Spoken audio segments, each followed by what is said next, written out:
আসসালামু আলাইকুম। আজকে আমি শিখাবো স্টেকিং শিট সম্পর্কে। স্টেকিং শিটের কিভাবে স্টেকিং শিট করতে হবে আ সেটা হাতে কলমে শেখানোর চেষ্টা করব।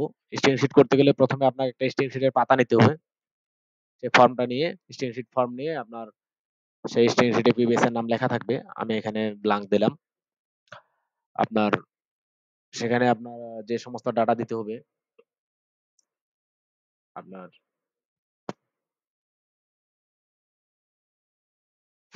আপনার উপজেলার নাম দিতে হবে যে কোন উপজেলায় আপনি কাজ করবেন, কোন উপজেলার লাইনে কাজ করবেন। সেটা আপনার কোন ইউনিয়ন সেটা ইউনিয়নের নাম দিতে হবে, কোন ইউনিয়নে আপনি কাজটা করবেন এবং সেই যে কাজটা করবেন তার গ্রামের নামটা, ভিলেজ এবং কে আপনি কে মিস্টার এক্স ওয়াই জেড যে আপনি যিনি স্টেকিং ফিট করতেছে স্টেকেড বাই সে তার নামটা থাকবে। পরবর্তীতে আপনার কোন ফিডারে কোন সাব স্টেশনে আপনি স্টেকিং করবেন সেটা কোন সাব স্টেশনের আওতায় যে স্পটটার আপনি কাজ করবেন সেটা এখানে হেডকোয়ার্টার 3 আমি হেডকোয়ার্টার 3 দিছি এবং এটা সেই উপকেন্দ্রের ফিডার নাম্বার কত, কোন ফিডারের আওতায় সেই লাইনটা সেটা 2B এবং সেখানে এক্সিস্টিং লাইনটা কি আছে? EXT বলে বিদ্যমান লাইন। সেই বিদ্যমান লাইনে কি আছে? সেই বিদ্যমান লাইনে আ এই যে রোটা বা এই সারিটাতে যা লেখা থাকবে এক্সিস্টিং এর ঘরে যেগুলা লাগানো থাকবে সেটা হলো বুঝতে হবে যে এটা আমার বিদ্যমান লাইন। যে বিদ্যমান লাইনের পোল নাম্বার হলো SQ3 2B 55 এর ১ নাম্বার পোল এবং এটার প্রাইমারি ব্যাগ স্প্যান কত? আমাদের এই স্ট্যাকিং এর ক্ষেত্রে প্রাইমারি ব্যাগ স্প্যানটা বলতে আপনার যে পোলটায় কাজ করব তার পিছনের স্প্যানটা।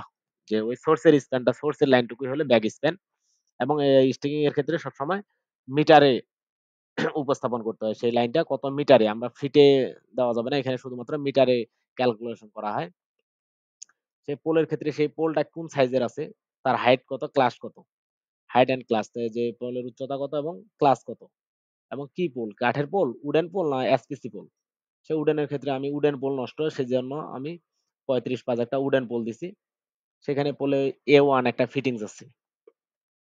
A1 ফিটিংস আমি এই সিম্পল একটা স্টিকিং শিট করব যে A1 ফিটিংস এ কাঠের পোলটা যদি নষ্ট হয় সেটা আমি কিভাবে পরিবর্তন করব। সেই কাঠের পোলটা আমি চেঞ্জ করব। এটা কিভাবে স্টিকিং শিট করব এটা জানার জন্য আমার এই ভিডিওটা ফলো করবেন। এজন্য রিমুভ করতে গেলে আপনার যে এখানে পোল আপনার A1 ফিটিংস এ A1 কখনো নষ্ট হয় না। খুবই রেয়ার, কম নষ্ট হয়। A1 যেহেতু আমাদের নষ্ট হয় না এজন্য আমরা শুধুমাত্র কাঠের পোলটা চেঞ্জ করব এখানে। এখানে রিমুভ যে তারকা চিহ্নটা এটা হলো রিমুভ এর চিহ্ন। লাইন রিমুভ কিভাবে করব? এটা হলো এই তারকা চিহ্ন। এই তারকা চিহ্ন যেই রোতে থাকবে, যে সারিতে থাকবে, সেটা হলো এই সারিতে যা উপস্থাপন করব আমরা সেগুলো হলো রিমুভ হবে। আমার এখানে শুধুমাত্র কাঠের পোলটা পরিবর্তন করা প্রয়োজন। অন্য কিছু থাকলে সেটা এই সারিতে আমরা লিখতাম। যদি অন্য কিছু গ্রাউন্ডিং বা গাই পরিবর্তন করতাম তাহলে এই সারিতে এগুলা লিখতাম। এখন যেহেতু শুধু আমি কাঠের পোলটা পরিবর্তন করব, এই স্টার তারকা চিহ্নিত যে রোটা, যে সারিটা, সেই সারিতে আমরা শুধু কাঠের পোলটা লিখব। পোলটা আমি রিমুভ করলাম। এর অর্থ হলো এই কাঠের পোলটা রিমুভ করতে হবে। স্টার তারকা চিহ্নিত রোতে যদি থাকে বা সারিতে থাকে। আবার আ সেখানে একটা নতুন স্থাপন করব। নতুন স্থাপনের এই যে সাইন হলো এটা ডিম্বাকৃতির একটা বৃত্ত। এই ডিম্বাকৃতির বৃত্তটা যে রোতে বা সারিতে থাকবে সেটা বুঝবো যে এখানে আমরা নতুন কিছু স্থাপন করব। এখানে আমরা যেহেতু পোলটা রিমুভ করছি তাহলে তার এগেইনস্ট একটা পোলে দিব। সেটা এস অর্থ এসপিসি পোল। এসপিসি পোলে আমরা একটা নতুন এসপিসি পোল স্থাপন করলাম। এখন এই কাঠের পোলটা রিমুভ করলাম, একটা এসপিসি পোল নতুন করলাম। সেক্ষেত্রে তো আমার A1 ফিটিংসটা এখানে খুলতে হইছে এবং আবার লাগাইতে হইছে। এই লাগানো এটাকে বলে আরআর, রিমুভ অ্যান্ড রিইউজ, পুনঃব্যবহার। এটা রিমুভ অ্যান্ড রিউজ এর সাইন হলো এটা একটা ডিম্বাকৃতির বৃত্ত আর একটা হলো তারকা চিহ্ন। এই দুইটা যদি একসাথে থাকে সেক্ষেত্রে আমরা বুঝবো যে এটা রিমুভ অ্যান্ড রিউজ। এই রিমুভ অ্যান্ড রিউজ এর ঘরে যে রোতে যেগুলা থাকবে সেগুলো হলো আরআর। এই A1 ফিটিংসটা আমরা আরআর করলাম। এই হলো একটা A1 ফিটিংস এ কাঠের পোল পরিবর্তনের সিম্পল একটা স্টিকিং শিট। এটা করলে এটুকু যদি আমরা ফিল আপ করতে পারি তাহলে আমরা একটা A1 ফিটিংস এর কাঠের পোল পরিবর্তনের স্টিকিং শিট অনায়াসে করতে পারবো। এটুকুই। এই স্কেচ সেম। এই যে আমরা ২ টা বৃত্ত দিব, ছোট ২ টা বৃত্ত দিব। ২ টা বৃত্ত পাশাপাশি থাকবে। একটা পেট জুড়ে আরেকটা।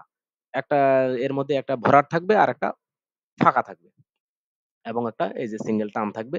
এই দিলে বুঝবো যে এই বৃত্ত যেটা ভরাট এটা হলো নতুন পোল স্থাপনের সাইন আর যেটা ফাঁকা সেটা হলো এক্সিস্টিং পোলের সাইন।